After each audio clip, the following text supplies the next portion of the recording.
Alright, so let's call this one F 1 on 4. There's going to be a force due to charge 3 as well. They're both positive, so positives repel. So the force that charge 4 feels will be directed away from Q3. So this can be called F of 3 on 4. And there'll be one more force from Q2. It'll look something like that. So 3 contributions to the overall force on charge 4. We got to figure out what is the magnitude of each of these contributions. Okay, now in order to find the magnitude of the contributions, we'll need Coulomb's law. F equals K Q1 Q4 over R1 squared. That's going to be the force due to charge 1. We'll want the force due to charge 2, K Q2 Q4 over R2 squared, and then you want to do it for charge 3 as well.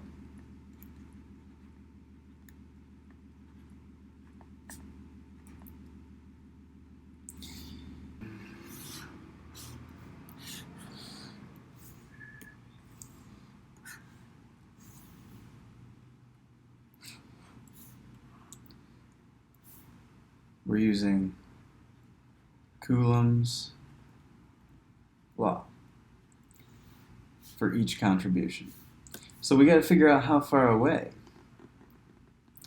Q1 is. We'll call that R1. We got to figure out how far away Q2 is, because the distance between the charges is part of Coulomb's law. We'll call that R2, and this one can be R3. Alright? Now they say in the problem that each of these has a charge of 15 microcoulombs. That's used in Coulomb's law as well, the charge of the particle exerting the force. We also have to know the charge of the particle that's feeling the force too. Alright, with all that information, we'll be able to plug in. So let's figure out what R1 is. They say in the problem that the width of the rectangle here, that's this distance here, is going to be 0.3 meters. They also say the length of the rectangle is 0.65 meters. Alright, so that's going to give us our R1 and our R3.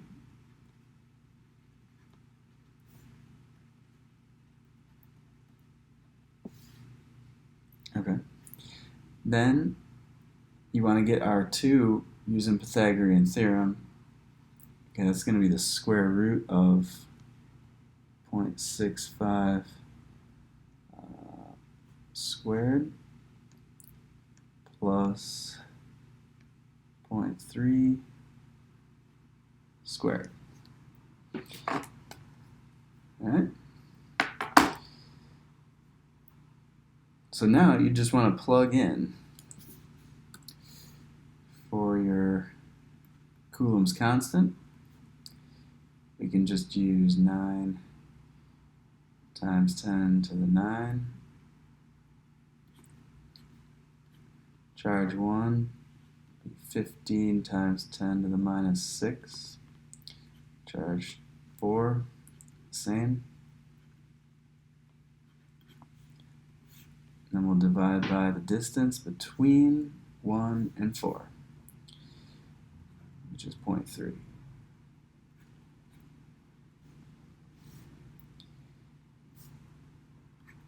Alright, you'd want to do that for each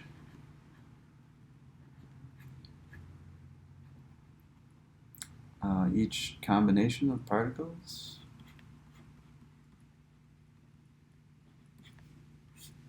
The main difference is the distance between them.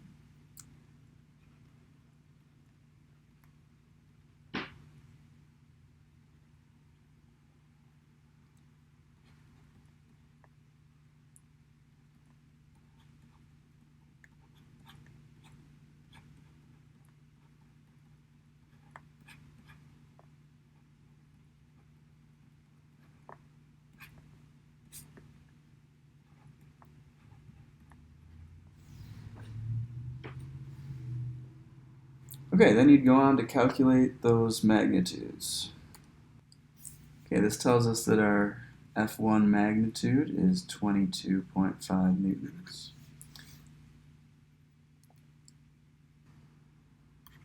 Our F2 magnitude is 3.95 newtons.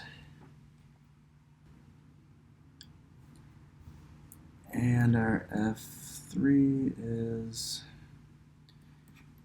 4.79 newtons.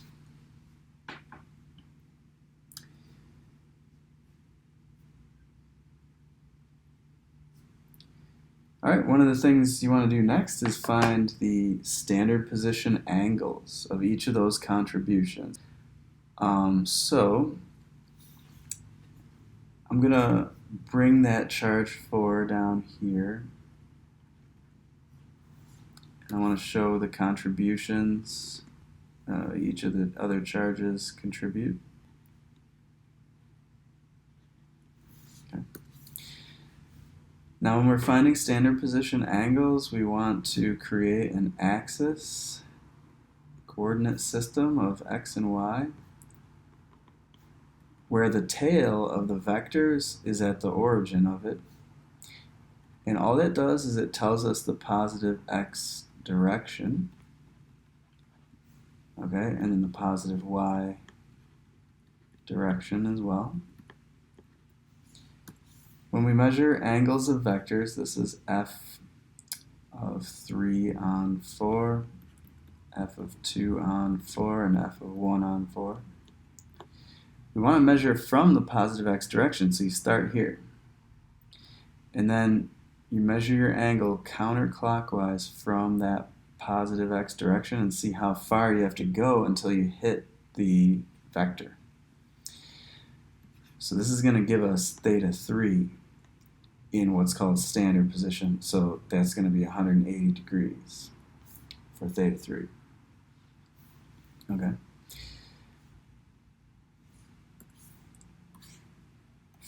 Now we can do it for finding theta 2.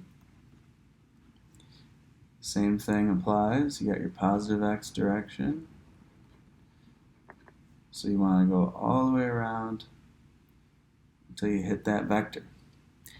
Question is, though, we don't even know what that angle there is. Okay, so we have to find it. I'll go back to my original diagram. I'm really interested in knowing what this angle here is. So if I were to just use the idea of vertical angles, that would work, or even alternate, well, this would be corresponding angles here. If you find any of those, then you know the angle you need, you know. So we've got our dimensions here, so we can definitely find that angle. It'll be given by the tan inverse of our 0.3 over 0.65, 24.8 degrees. So the arctan calculation comes from SOHCAHTOA.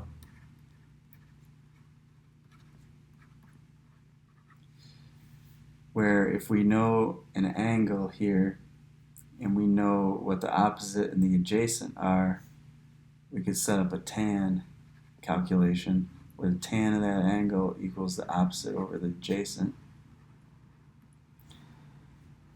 And then if we want to solve that for the angle, then we just want to take the tan inverse of both sides. That's where that calculation came from. I just plugged in the opposite and the adjacent.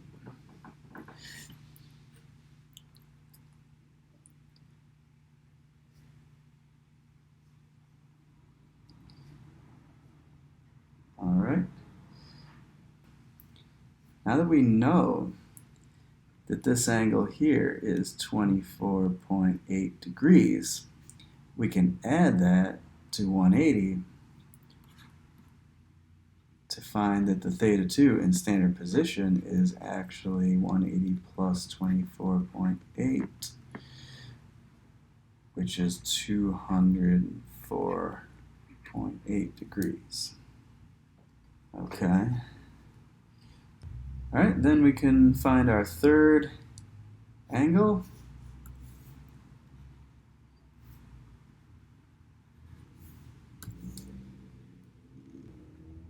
Third vector points straight down. That's f of 1 on 4.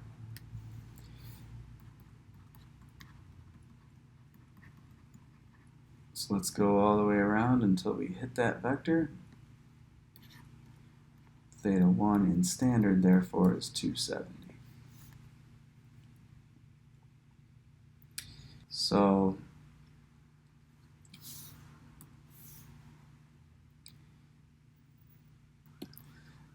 F1's magnitude, 22.5 newtons.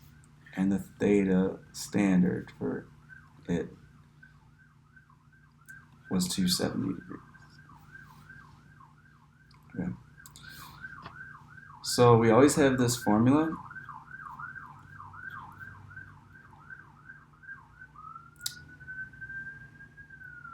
Hold on.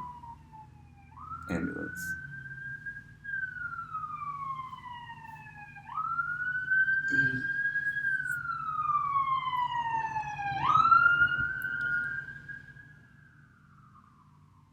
Okay. So we always have this formula that we can take the magnitude of F1 and multiply by the cosine of the theta 1 and attach that with I, and then take the magnitude of F1 multiplied by the sine of theta 1 in standard and attach that with J. It's a way to get the components of F1. Okay, so in this case, F1 is going to be 22.5 cos 270 I plus 22.5 sine 270 J. Our x component, of course, comes out to 0, but our y component comes out to negative 22.5 J.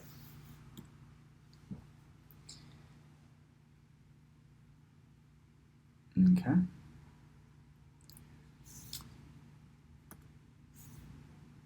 All right. So that can be expressed in component form as well, which would be 0, comma, negative 22.5. And you just want to do that for each force involved. So F2's magnitude, 3.95. Theta 2 in standard, 204.8 degrees.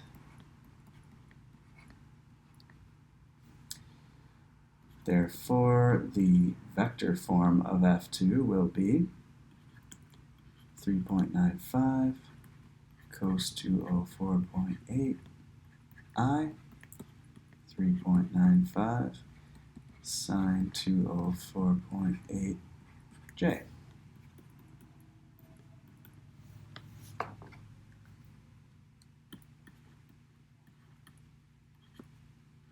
I get this.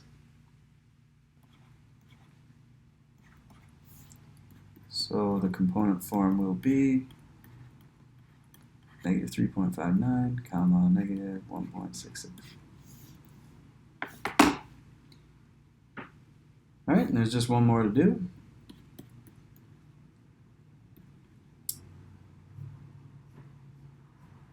F3's magnitude is 4.79. Theta 3 in standard is 180 degrees. Therefore, F3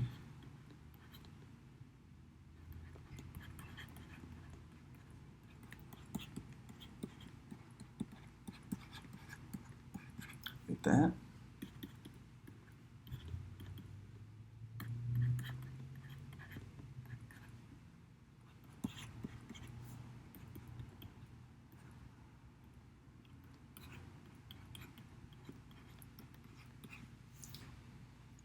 All right, and that gives us our components. We now want to find the net force by adding these three contributing forces as vectors. That's why we need the vector form. Okay, so we'll get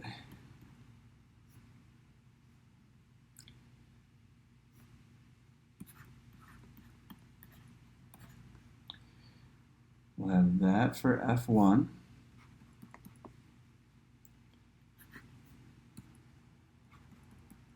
For F2,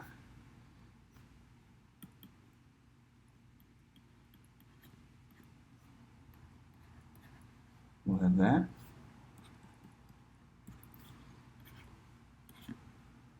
And for F3, we'll have that. We want to add them together.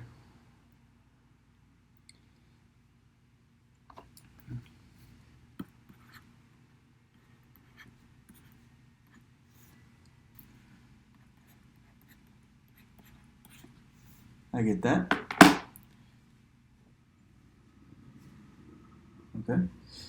And our last step would be to take our net force and find the magnitude. So the magnitude will be given by the square root of the squares of these components that we just found.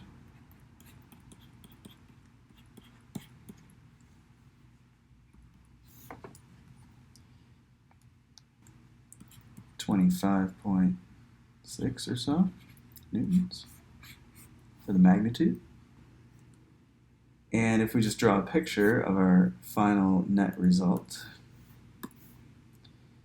it points a little bit to the left and very much down.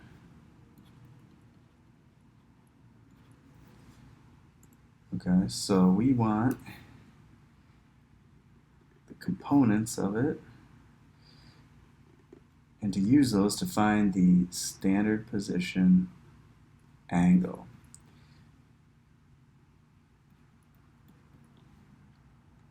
Okay, so we know our components, negative 8.38 and negative 24.16. So we can find this reference angle here. It'll be the arctan of the y component over the x component.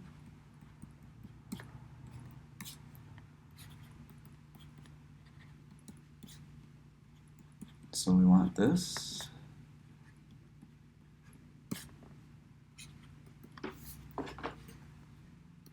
It's like 70.9 degrees. And we of course want to turn it into standard position by doing 180 plus that reference angle. So